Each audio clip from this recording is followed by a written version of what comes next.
Well, hey guys, in today's video, I'm going to be talking about what to do about a dark upper lip. I get a ton of questions about this, both here on YouTube as well as over on Instagram. Hyperpigmentation of the upper lip. This is actually a pretty common problem.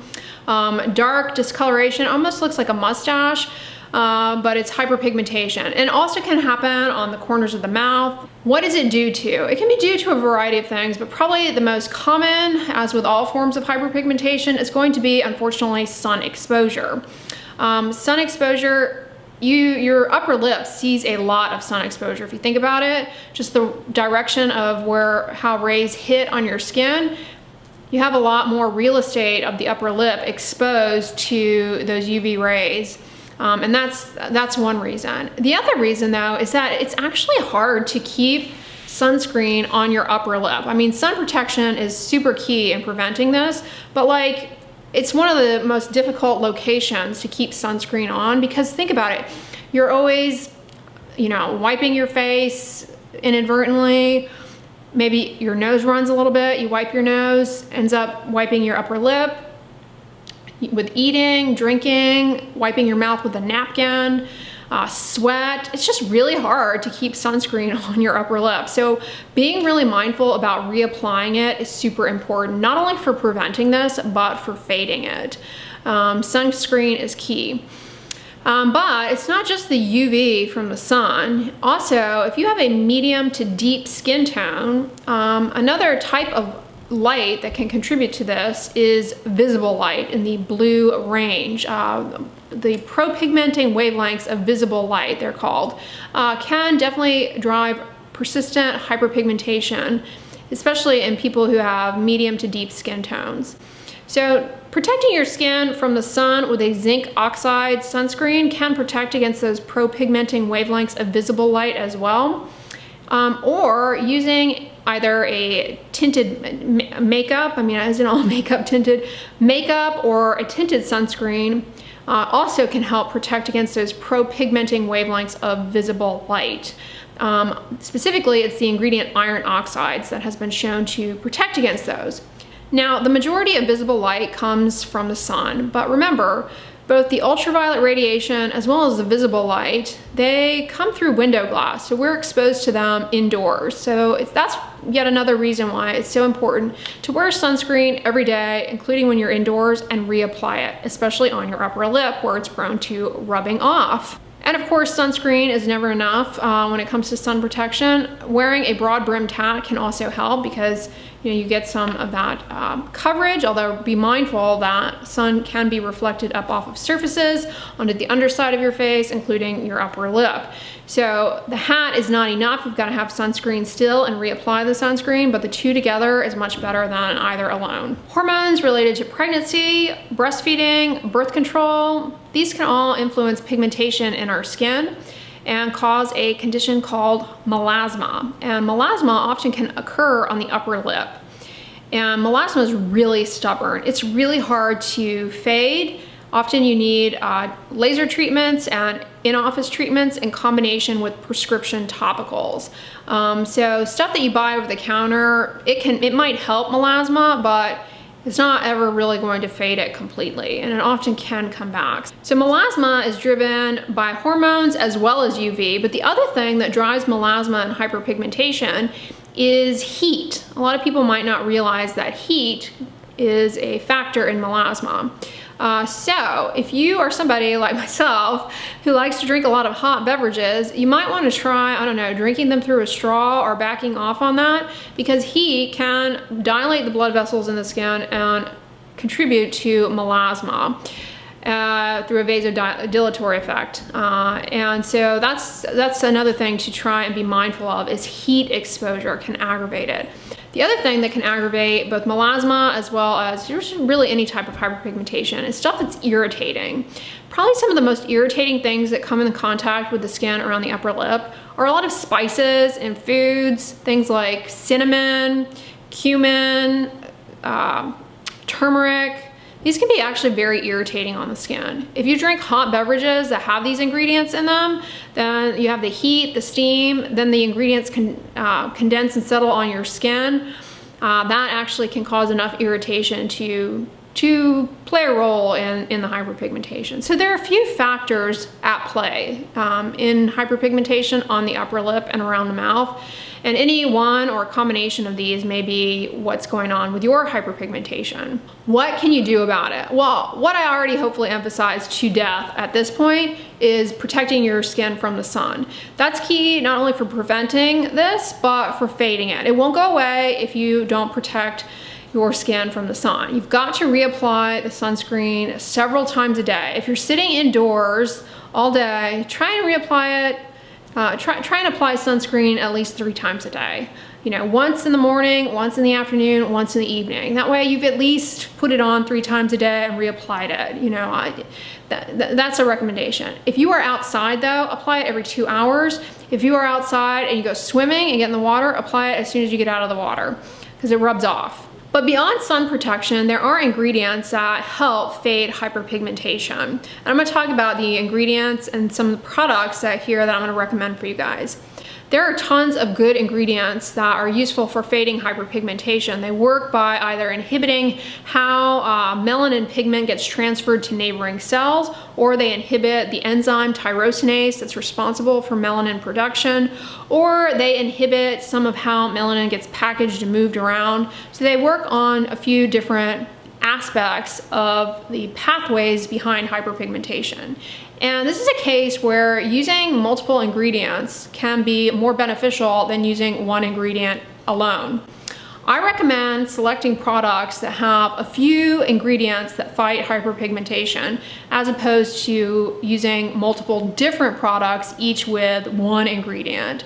The reason for this is that when you use a product that has a few ingredients already in it, you know that the product overall is formulated properly to ensure the stability of each of those ingredients. So I'm not going to go into too much detail about all of the ingredients for hyperpigmentation, but if you are interested, I will list down below in the description box a video I have on some of the best ingredients for hyperpigmentation. But the ingredients include things like azelaic acid, hydroquinone, arbutin, kojic acid, licorice root, soybean, niacinamide, salicylic acid, and vitamin C. First product I'm going to recommend to you guys, and I've reviewed it for you before. It's the Specific Beauty Dark Spot Corrector. This is a hydroquinone product. It's got 2% hydroquinone, which is what you'll find over the counter. You won't find it higher than that over the counter. Fragrance free. The way to use this is you can use it twice a day, only to the upper lip, you know, the area where you have hyperpigmentation. You don't want to use this all over the face. You only want to use this where you have hyperpigmentation, and it can be used twice a day. And after 2 to 3 months of consistent use, you will see improvement with this. When you stop, there is a chance that the hyperpigmentation will come back. That's why it's so important that you continue the sun protection with the SPF and the hats and all of that we talked about. This is a really good product to try out. However, hydroquinone is not safe in pregnancy, and it can be very irritating. And as I said, you want to avoid things that are irritating. So, you know, if you're not pregnant and you want to try it out. But if you find it too irritating, then don't mess with it. It's not worth it. It's only going to make things worse. The second product that I would recommend to you guys is by Paula's Choice. Now this is a great option. It has salicylic acid, it has licorice root, and it has azelaic acid. 3 phenomenal ingredients for fading hyperpigmentation. You can use this twice a day. Just apply it to a clean, dry face, only to the area where you're trying to improve the hyperpigmentation. You don't need to put this all over your face. I mean, if you have hyperpigmentation elsewhere, put it there. But for the purposes of this video, we're talking about the upper lip area. Just put it there, just a tiny dot. You don't need a huge glob. You know, less is more, just enough to create a thin film. Put it there, allow it to absorb and dry, and then cover it with sunscreen. And then in the evening, before you go to bed, to a clean, dry face, apply another thin film of this twice a day. Be patient. None of this is gonna go away overnight. You gotta do this for at least 3 months to really see a change. But this is a good one. I will list it down below. Third product is the Cetaphil Redness Relieving Night Moisturizer. Now this is marketed for redness, but it also has ingredients that target hyperpigmentation. It has licorice root and niacinamide. So this is a great moisturizer to help not only with the hyperpigmentation, but it also kind of helps address some of that vascular issue going on that can contribute to hyperpigmentation, and it will help reduce irritation by keeping the skin hydrated and helping with skin pH just by using a moisturizer basically. So this is a good one. You can use it twice a day. You know, you can use it at nighttime before bed as your PM moisturizer. This you can use to the entire face as a PM moisturizer, or you can just use it to the upper lip because it is kind of a small tube. You might want to make it last longer. I don't know. Alternatively, Cetaphil makes a AM moisturizer that has sunscreen in it, which is tinted. So you might want to use that instead in the morning. It's also got some of these same good ingredients for hyperpigmentation plus the sunscreen. So I will list that down below as well. The last product is another one by Specific Beauty, and this product is amazing. These have kojic acid, arbutin, I think they have licorice root, I can't quite remember, and they also have vitamin C. These are great. These are really good. They're pads, and you can just wipe them to the upper lip. Here, I'll even show you because I've got them here. First thing in the morning when you wake up, just take a pad. The only thing is they kind of stick together, so make sure you just get one so you don't waste them. Just take a pad and just pat it into the upper lip. Now, if you wash your face in the morning, wash your face first, and to a clean, dry face, do this. But if you don't, just go ahead and do this first thing in the morning. Let it dry, it doesn't take long, and then put sunscreen on. At nighttime, use them again. After you wash your face is clean and dry, use this again. And you get 30 pads in here, so that will only last you 15 days.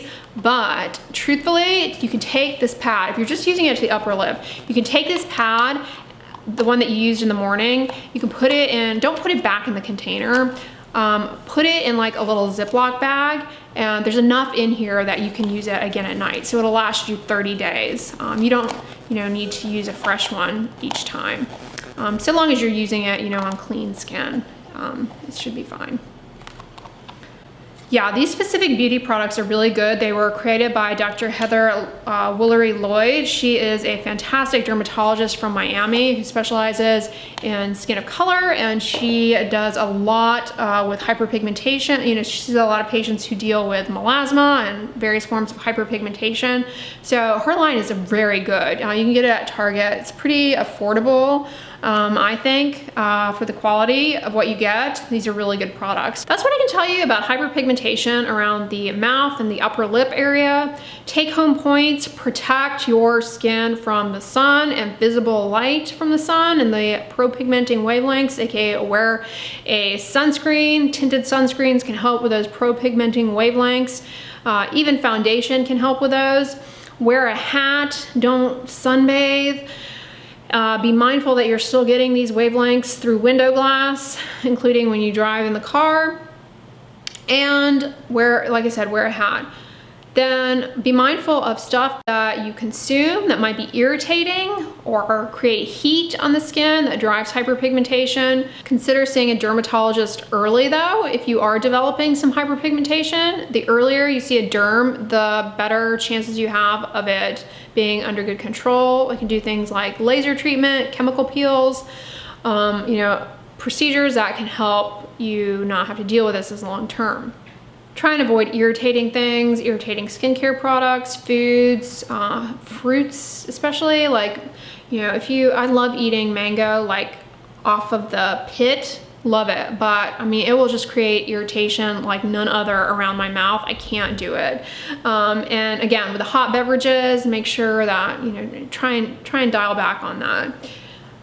Anything that creates heat in the skin, that's something a lot of people don't realize, is that anything that creates heat in the skin can worsen melasma. Like just being in the sun, not only do you have the UV and the visible light, but you also have the heat. That plays a big role, heat in melasma. So don't forget about that. Try and keep your skin cool. Don't ice your skin though. You want to avoid extremes of temperature, but try and keep your skin cool. That will help in reducing and preventing this. those are my tips, you guys. I'll list these products down below. I hope this video was helpful to you. I know it's like really a frustrating thing to cope with. Hyperpigmentation on the upper lip. Melasma is not fun. It's so stubborn, and it's just, you know, an enigma of a disease process in and of itself.